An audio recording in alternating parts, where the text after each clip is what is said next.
Hello and welcome everyone, this is Blackfyre at Blackfyre's place for the second time today. We are going to be having another match. This time it is, yet again, from Euro Rumble 2020 hosted by Pan Carlino. But it is going to be a different match than we have obviously seen before. It kinda goes to figure in its life. And it's going to be, well, a match played between Germany, the first team, and Poland, also the first team.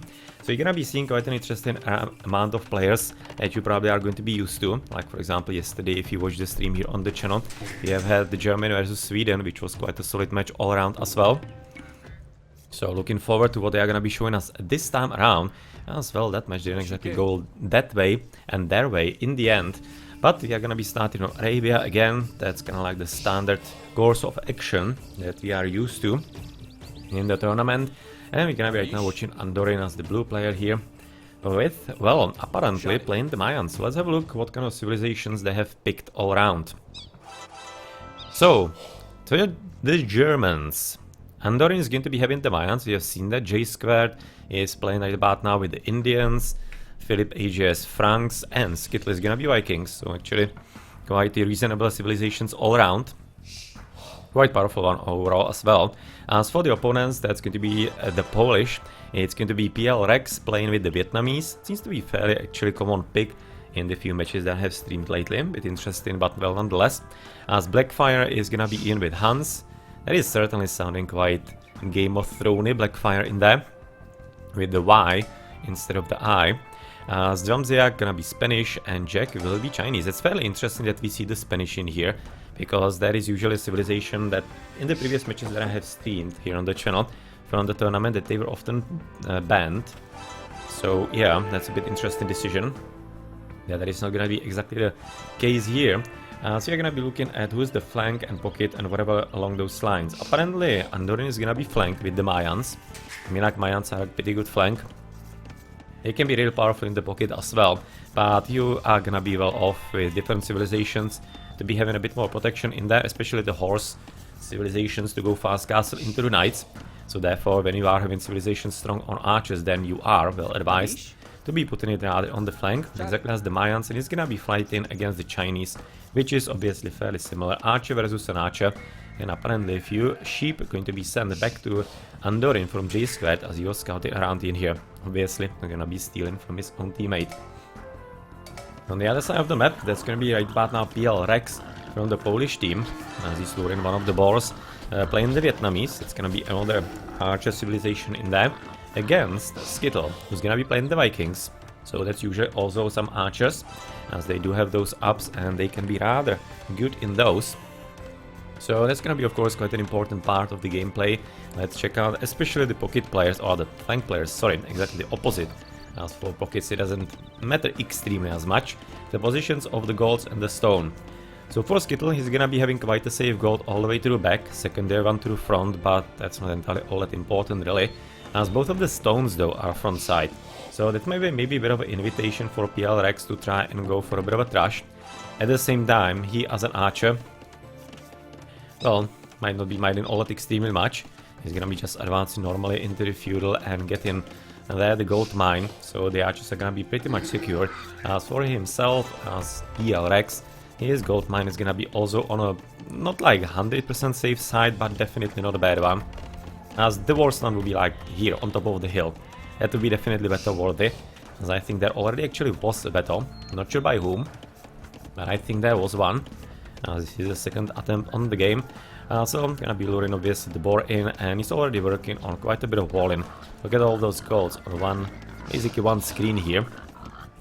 But nonetheless, this one is the most important, and therefore I'm thinking that the right flank is reasonably well set up.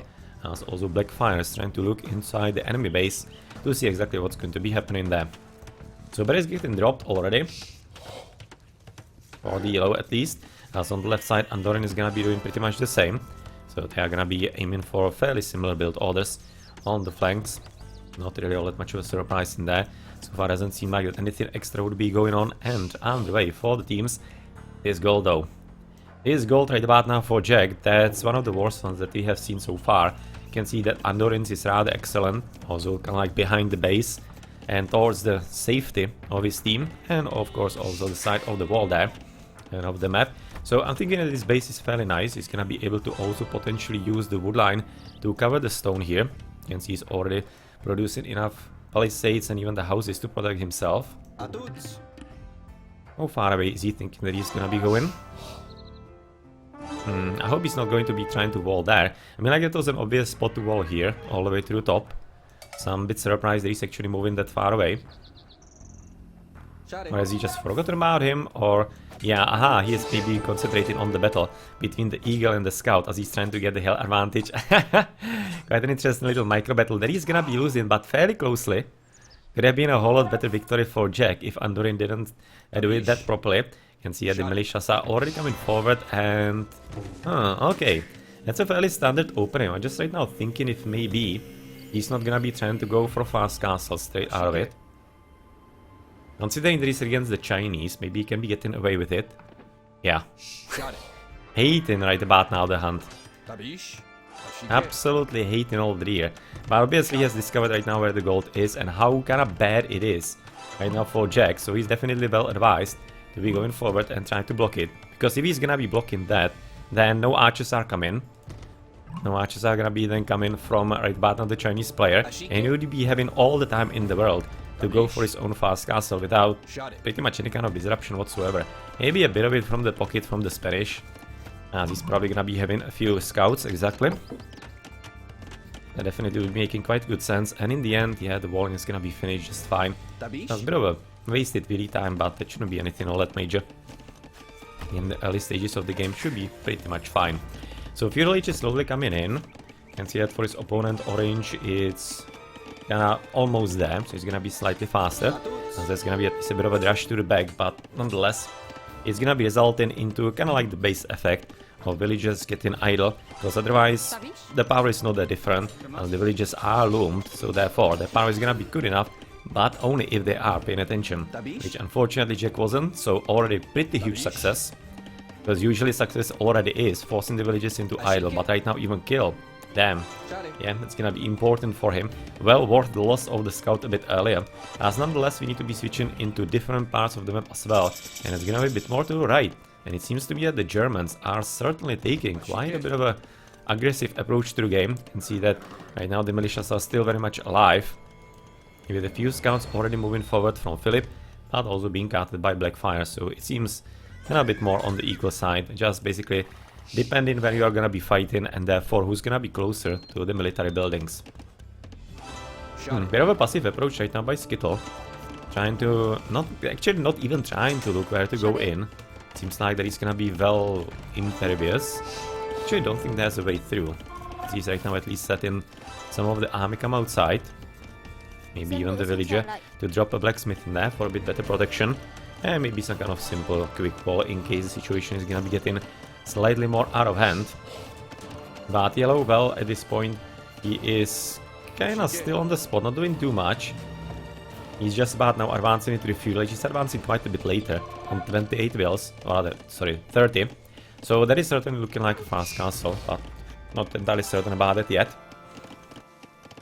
Maybe somebody a bit more knowledgeable is gonna be having a bit better idea about the build order, but nonetheless, so far, there's gonna be a bit of raiding going out of this, because obviously it's 2 versus 1 here on the right flank, so not much else that they could be basically heading into differently.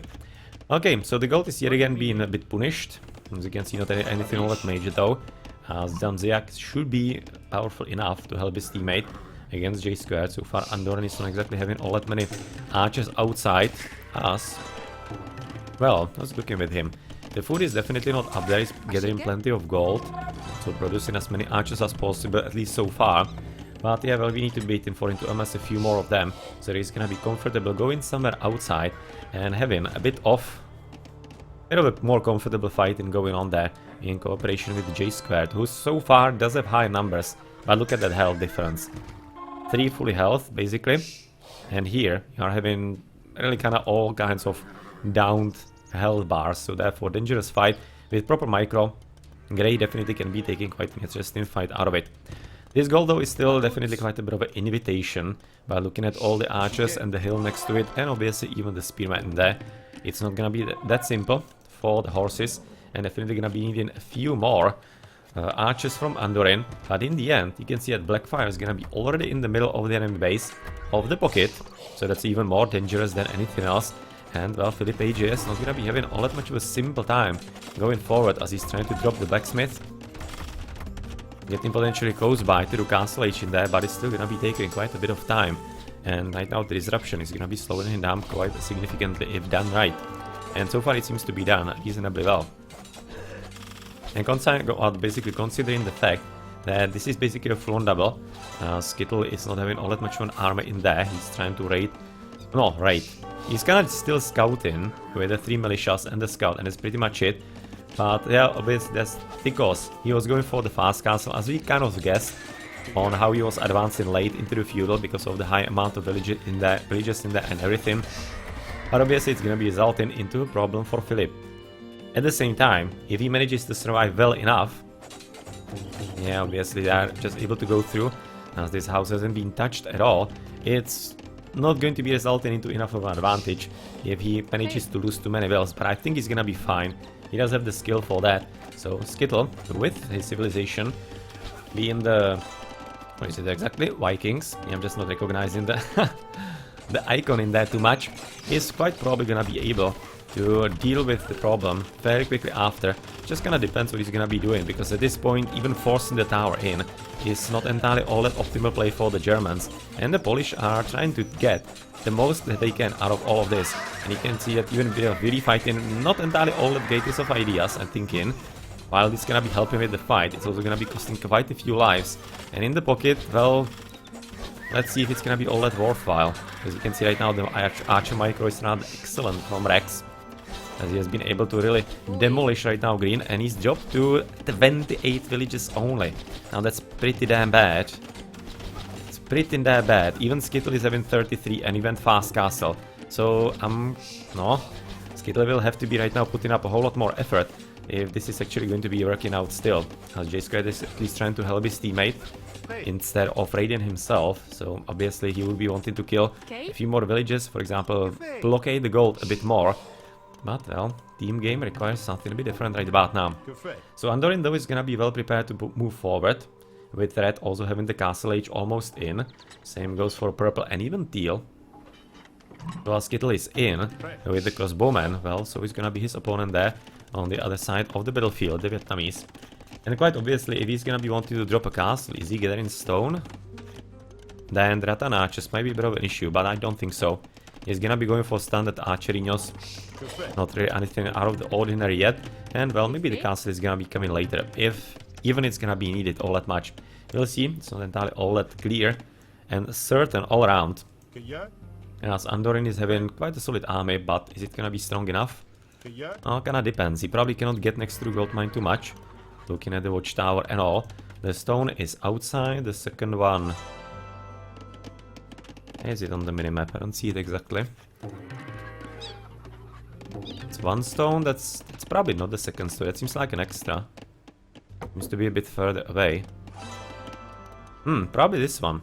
Yeah, probably this one is gonna be the second stone right now on the left side for Jack. Which is definitely not ideal, because as a Chinese, he might be reduced to only arbalests or even crossbowmen, of course, in the castle age, which is not all that ideal maybe. Maybe he would be wanting to switch into the Chukonus, but on the Arabia, it's usually coming a bit later. And therefore, it might be good enough for him. Just depends how Andorin is going to be aggressively going for the stone. And therefore his own castle. Nothing there. Nothing there. And the second stone is... no, we don't see it anywhere. So he's not gathering stone. That's gonna stop at that. So therefore no extra castle or anything along those lines. It's gonna be archers versus archers. And this is right now starting to remind me of the last game of the previous match between Denmark, and they were playing with France too. There also was obviously a double of camels together with archers, and it worked rather well for the Danish. So let's see if right now for the Germans it's gonna be a similar type of success for them. It has a bit of yellow movement in Teal's base, just right now having to look at that. How did he get through? Did he... through the berries here? Or... yeah, I think it had to be through the berries. I don't think there's any kind of escape route here, or even access route. But obviously the knights are gonna be right now putting a stop to all of this. even with the scouts, but it's kind of what he needed to do. Slow down the teal economy at least a bit, and he definitely succeeded with that. You can see 38 villages for Rex, JaySquared at 52. Wow, that's one hell of an economy. Now they need to be looking to the middle, where obviously all the camels, together with the crossbowmen, are trying to break through into Dziamdziak's base. Dziamdziak is obviously quite a known player and quite a good one. You might know him not only from RTS League but also from numerous other tournaments over the years. He's also a bit of an old schooler as well. No, those horses are definitely hard to see here behind the town center when they are running there. But obviously Siege Workshop is gonna be needed for a few more mangonels. So, oh, scorpions! Wow. Okay, I was expecting some mangonels against the crossbowmen. Apparently he said no, he's having a different idea about how this is gonna be going. So some spearmen, on top of that a few horses, and on top of that, you're gonna be having even some scorpions. A very interesting choice in there. With the defensive setup that he so far has, it might be working out, as obviously camels do not have such a high armor. So it might be working out, let's see.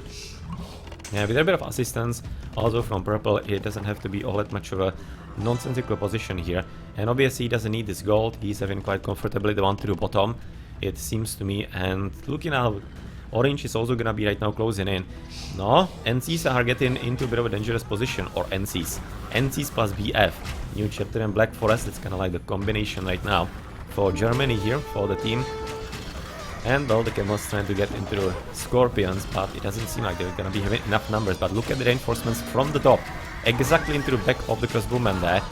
Might not be enough, no, definitely won't be enough, but in combination with what is right now going on at the bottom, and some proper micro from Andorin, it actually might, just might, but the scorpions are absolutely not dying, and the more there are going to be of those, the bigger problem they become. That's kinda usually how it goes with them. If they are in small enough numbers, then it doesn't matter too much, but once you get a salvo of like 10 of them at the same time, no, you're starting to be in quite a deep trouble. At any rate, you can see it on the minimap if you have a look, that basically green and blue dots, or the red and blue dots, are moving from the bases kind of constantly right into the middle of the battlefield. Quite a nice choke point that, yeah, this is where the crossbowmen are gonna be working out really well, and that's probably the plan that he was going for, because he knew that Andorin will be having to clump them, and then scorpions are absolutely deadly. It was really nicely thought through and ahead. So nicely played by Dziamdziak, complete annihilation of the army. And while reinforcements are coming in, that was actually really costly and might be a bit of a problem for the Germans. A bit more to the right, you can see that PhilippHJS is going in with a few horses, but definitely not successfully. Skittle is gonna be arriving from the bottom, but obviously the hill advantage is quite massively on Rex's side. So therefore, right about now, Skittle just needs to be trying to somehow tactically escape if he can. And even that one horse might not be such a bad thing, as he could be soaking up maybe a bit of damage, or at least dealing quite some decent damage on top of it, as both are on the hill and he's trying to kill them one by one with another dude coming forward into the fight, but with all the crossbowmen already annihilated for Skittle. This is gonna be the last one. There is a solid victory for PL Rex, and damn, they are at this point having a bit of an edge here, on the right flank at least. And apparently even on the left, since Blackfyre is gonna be fully switching to the right side. And it seems like that Dziamdziak with his teammate Jack are feeling a bit more comfortable in the situation that they are in. I wouldn't exactly agree with that assessment though, considering right now the huge army that JaySquared and Andorin are having. Just need to be obviously careful about that, maybe use at least half of the camels to run around. We have a wolf training there. Yeah, gonna be having to right now annihilate them all. So right about now, Grey is still not having all that much of an army. So he basically is going to be fairly open to all radiant from the camels. You can see they are already having a few upgrades on them, +1 on the attack. On the defense they are also a bit improved. And as the crossbowmen obviously having the attack upgrades. So this is gonna be the time to go. A bit of a miscommunication on the German side. They didn't coordinate it properly, but all the scorpion men are gonna be, or scorpions are gonna be completely destroyed. Scorpion man, that's actually a unit from Age of Mythology from Nephthys. And therefore the Aegis, quite a good one against cavalry especially. That is something that maybe the Polish would be liking to have. But yeah, well, this double is gonna be kinda hard. Really don't see it going all that well. And maybe probably will be having to go back, but considering that he has just broken through into the enemy base together with Threx, which that's gonna be quite a hard double in there, and Skittle is gonna be having incredibly hard time in case there's not gonna be enough of a green assistance yet. And while green is trying to get in, well, the opponents are already well established right nearby. They're preparing a few siege weapons, and the gold is getting also a bit under threat here. So, Skittle is gonna be getting some siege workshop. I wonder if he's gonna be trying to get a few mangonels against all the archers. Probably would be some kind of valid idea. You can see it was quite a nice choke point battle in there against all the horses, but yeah, well, the gold is in trouble, exactly as we said. And where is even the second gold for him? There's the stone. A lot of idols in there. Outside. Oh, well, that's a problem. Okay, that's a pretty huge problem. You can see even a few rams coming forward. So it seems to me that the Polish are kinda in a good position here. I mean, like, that's probably a bit of an understatement. They are in an excellent position there. You can see even forcing all the camels from JaySquared to be arriving on the battlefield. I really think that's a definitely important decision, and one that had to be made. On the left, they are not really losing. They are not even like convincingly winning in there, because they don't have siege and anything. So I'm thinking that Andorin will be able to hold on his own for the time being, even against the knights trying to break through the barracks. So, as he's gathering plenty of stone, we're gonna be waiting for the first castles for the Mayan to be dropped. Exactly there, that's the one going down. So let's go to the big battle, as it seems that maybe Skittle with all the help from JaySquared, they're gonna be able to solve the situation, the Germans. Really good choke point, very well thought through ahead, because I'm really thinking this is not a random building of the houses and everything. It usually, players do prepare some choke points in there, some artificial ones, that they can be potentially hiding. But right now the triple definitely worked immensely, and the Germans are gonna be the one taking the lead in the score and in the game for the time being. But with the Imperial Aegis also on the way for a lot of the guys, you can see that Andorin is gonna be one of the first ones, with Skittle on top of that, so both flanks, with the castle coming for the Vietnamese. But nonetheless, right next to him is gonna be Blackfyre, together with JackK. So plenty of players right now advancing through, let's say it like that. And only ones who aren't is Green, PhilippHJS and PL Rex, so basically 1 and 1 on each team. And I'm thinking this is gonna be time for Andorin to become the unstoppable Mayan power fairly quickly. In the end, this is gonna be resulting into a bit of a counter attack and raiding as much as possible, because Bulgarian are coming forward from the Viking, and he's probably gonna be continuing forward with a few more arbalesters. Just kinda curious if he's gonna be kinda like committing into something a bit different on top of that, because the Rattan archers with the bonus armor against all the peers might be a bit of a nuisance. So I wonder what he's gonna be doing against that. Potentially could be some siege, that's usually a bit of a good option. As you can see, the horses in the middle kinda waiting for going into raiding, I guess. And there's gonna be another TC, this time for PhilippHJS, to protect also the gold mine for them. So yeah, they are at this point signaling. It's gonna be right now Grey signaling into the middle to potentially look at the gold mine. Maybe the opponents will be coming for that, but we already do see the camel raiders well prepared, but also the Chukonus, and very important castle in duo, protecting both the gold and also the stone, which obviously is gonna be needed for even more castles for his side. But arbalesters are in, that's gonna be another castle kind of with the same purpose on the stone. Nothing really that much surprising, but very wide open villages. And also, Chinese arbalesters or the crossbowmen right now moving around, trying to get after a few villages, but Andorin is paying well good enough attention. Unfortunately, still gonna be losing quite a few dudes here, as that wall-in will not be exactly enough to protect him against all the 8 range that the archers are having.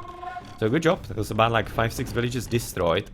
Probably nothing all that extremely major now, but what is important is that right now Pro Play is kinda like all across the bases here. You can see all the way to the top with the Cavaliers, then he's also in the wood line with a few scouts. That shouldn't be all that long lasting, but still could be slowing down the game at least a bit. So in the middle, that's gonna be already handled, but not before. About 2 or 3 villages also died at the same time. So it seems like there's gonna be a bit of a raiding like all across. You can see that even the gold is getting surprisingly pushed. So I'm thinking that maybe just NCs plus BF are not entirely noticing what's going on. They are thinking that maybe the raiding is going only on limited places, but it's gonna actually all across pretty much the same. Right now with Grey, who was trying to raid into the Red's base, you can see he killed a few villages, 1, 2 and maybe 3, 4. Yeah, you can see a few dead bodies in there, but the camels were in spot. the heavy camel raiders, and they are going to be right now able to clean the situation just fine. So right now the last Imperial Age is gonna be coming for Teal, for PLRX. He's apparently the last player and gonna be dropping another castle to produce more Rattan archers and maybe even a few trebuchets, obviously a bit later. And obviously nicely protecting the gold and also the stone on top of that. In the meantime, though, Skittle seems to be handling the situation reasonably alright. These right now switching into... no, not switching yet. But obviously the siege are gonna be certainly needed. With more and more archer ranges into the arbalesters. As on the left, the situation is getting a bit more interesting, with apparently Andorin trying to push against the Chinese JackK. And so far it seems to be working reasonably fine, but maybe he could be also using some siege workshop here for a few rams. That's kind of a unit that Mayans are kind of fond of here and there, and especially against the Chinese it might not be such a bad idea. Though obviously he might also want to be kind of getting slightly prepared for the Spanish paladins rather. As they are getting research, they're gonna be coming also with the last Bardin armor in. Okay, there are the paladins. So maybe even just not the camels, but also on top of that, it would be helpful to maybe prepare at least partially on some of the halberdiers, but so far it's not needed. Obviously the Indian camels are gonna be properly broken and powerful, so they should be able to deal with the horses, and apparently the trebuchets don't have a lot much of a counter just yet. Yeah, this castle should be falling one of those days. All the way to the top though, there is still a lot of purple absolutely all across the place, and especially green is suffering for it quite a bit. You can see he's gonna be getting quite heavily raided with another batch of paladins for Blackfyre. So basically double paladins is always quite a bit of a threat, and while it is quite expensive and usually takes a bit to get going, well, when you get the power spike and your opponent doesn't have that, then you quite often are in a situation that is definitely not all that enviable. So castles for the Vikings, bit of a defense needed, and also the trebuchets are gonna be needed out of that. As you can see, the siege workshop for Skittle gonna be getting the siege rams in there into the battle. And that's also a bit of an option, gonna be protecting the units, sorry, from all the shooting from the Rattan archers. That's another castle is coming forward. And this is probably gonna be resulting into a bit of an interesting longer battle. You can see that Red is trying to help his teammate, as there's a bit of a quick walling going on in between the places, and it's kind of also useful, not only right now to save the lives just in the moment, but also a bit later, so that he can be basically running behind the gates. Fairly similar tactic is used in Age of Mythology, not as much in Age of Empires actually, but in AOM, yeah, well, players use it very, very often to be having tactical walls all across the map, and therefore it's allowing them to basically escape from kind of bad fights that don't want to be taken all that much at that point. So, paladins are coming in, combined with hussars from the Huns. As you can see, plenty of archery is coming forward, and the castle also being under attack. So how's it, for example, looking with the villages? We're gonna be right now switching to a bit more to the right, I think. There was a bit of, yeah, still raiding going on, and you can see the villages right now cutting through. This could be a bit of a danger. Also, for example, looking at the stone miners there available, as on the left side the battle seems to be kinda raging. You can see the castle is still open, but yeah, well, Andorin decided otherwise, doesn't want to be risking it too much. And apparently the Polish here are gonna be moving forward with quite some zest, and the Chukonus are getting up with quite a solid amount of units. So far he's missing rocketry, right? He's having only +3. Yeah, I think he's missing rocketry still. As he's gonna be having all... Now he has having old range in that, so he's missing that. Now, otherwise the paladins, they are already fully upgraded at this point. And looking at the archery units, they are also fully upgraded. The camels, Imperial Camel Raider, they seem to be well prepared. Just missing right about now the last attack upgrade, it at least feels to me. Yeah, he's getting blast furnace there. And so in a moment he's gonna be fully up, and therefore you're gonna be getting into a proper late game, and therefore we are also starting to see a bit of a stutter on the game, but hopefully it's not gonna be too bad, and it's gonna be still workable for all of us. But yeah, it seems to be definitely becoming a bit more evident. It wasn't in the previous games, but frankly the previous games weren't going into such a hardcore late game battle that we are having now, and also as we are in a bit of a... everybody trying to avoid the fight and going into anything too bad. Yeah, I can see the halberdiers are gonna be coming forward from Andorin sometime soon. So far he's not making them, but he's definitely preparing because he needs to.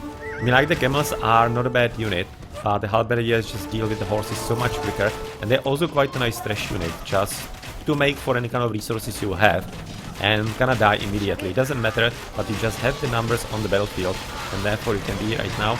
Oh well, that's one hell of a battle.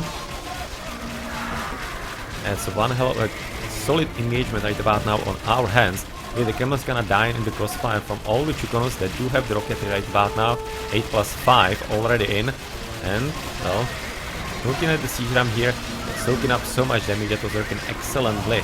At this point, it's a bit of a false target for the Polish, but the Tundra archers seem to be right now paying off rather well. Though red is pretty much completely missing from the battle. I want to be also switching to the right because the battle is raging there quite a bit, but this shootout is gonna be resulting into fallback for Andorin. So far not switching into the halberdiers yet, but we need to be looking here what's going on. And it seems like that the Vietnamese with the Rattan archers and obviously the hussars with the paladins from the Huns are kind of slowly breaking through into, not entirely into the base yet, but it's getting close by, into the territory of Skittle with PhilippHJS, who is already obviously having the paladins but not fully upgraded, only +2 attack, so he is not even going right now for the upgrade. Okay, so hopefully he's gonna be able to get there as soon as possible. He kinda does have the resources, so hopefully he won't be forgetting about it. That's obviously something that he could be certainly using, but nonetheless, the battle is so far going rather alright for the bottom team, for the Polish. So let's see how they're gonna be able to pull through, and maybe they could be also trying to embark on at least some kind of counter-attack on some kind of sides. Like for example here. You can see this is wide open and right next to the trade route, so it's gonna be extremely easy to go abuse. If they basically just took a few horses and ran in there into the enemy base, it would be some kind of idea, but so far they seem to be wanting to push through the middle, and with the trebuchets already right now assaulting the DC for Skittle, it's looking really promising for the bottom team, and Rattan archers not having all that much of a counterplay, as obviously they're gonna be kind of slaughtering the arbalesters in there with all that extra brutal amount of armor. You can see 10 pierce armor against only 4. Yeah, I can kinda guess the arbalesters are not gonna be really good enough at all. Now, okay, so this castle is gonna be finished or not? I don't think so necessarily. It's definitely not gonna be the case, as the Germans are already resigning, as the right battlefield is not going well for them. And on the left side you can see that Andorin has just lost the castle, and it also wasn't in the end going their way. So really well played by the Polish, and they are gonna be taking the first home map, or the first preset map on Arabia after quite a solid performance all around. So congratulations on that, even though it looked like that the Germans, especially on the left, could be able to push through. Those random villages here in JackK's base. Not sure what they were doing in there, but nonetheless, they made the trip, it seems. And wow, well played. Well played by the Polish. And the Vietnamese showing their power with all the Rattan archers against the arbalesters. Yep, that's exactly what they are supposed to be used against. So, nicely played and nicely done. And let's check into the post game then. I also took one of the screenshots of that one massive battle on the left, so I need to be right now saving it. PL Rex is gonna be having the highest military by, whoa, look at that difference in that, 7,000. But then again, for a successful archer save, that usually is the case. You can see he's gonna be having about like 1 million killed units, 361. And even Blackfyre with the horses is having decent amount, 321 here. With the largest army for Andorin, he was doing what he could have, but the camels didn't prove to be exactly like the bestest of choices in there for JaySquared. But obviously, as in the end, you're gonna be going for them. But in the early stages, in the Castle Age and early Imperial Age, it was really good. But then, just the power of the Paladins and the upgraded Chukonos really kind of shine through, because the camels, they really don't have too much of an armor. They tend to die, especially to powerful archer fire. And that's kind of exactly what happened in there with the Chukonos. And obviously the Paladins, they can take a lot of punishment, so just the combination of the units worked out better for the Polish. Okay, on the economy, it's gonna be of course quite nice numbers all around as well. Blackfyre having a really good eco.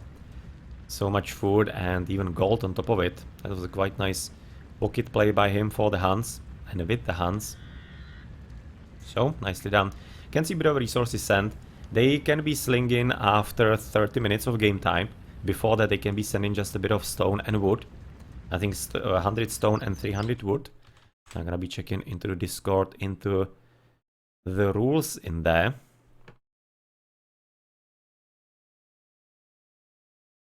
Where is the sling? Yeah, 300 wood and 100 stone before 30 minutes. Otherwise, all the slinging can be going only after.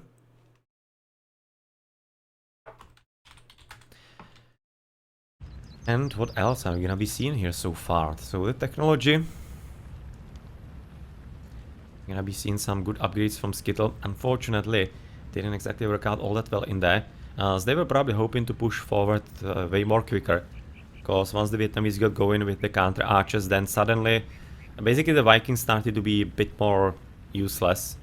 Because he could be going only for good arbalesters, and he was just hard countered by PL Rex, and PhilippHJS couldn't produce enough soldiers. And at the same time, his own paladins were well countered by Blackfyres, and Blackfyres seem to be having slightly better game. You can see even the 3 minute faster into the Mythical Age, aka rather, into the Imperial Age. So just well played by the Polish, and they have definitely shown there, well, quite nice strength in the game. And in the match. So, GG.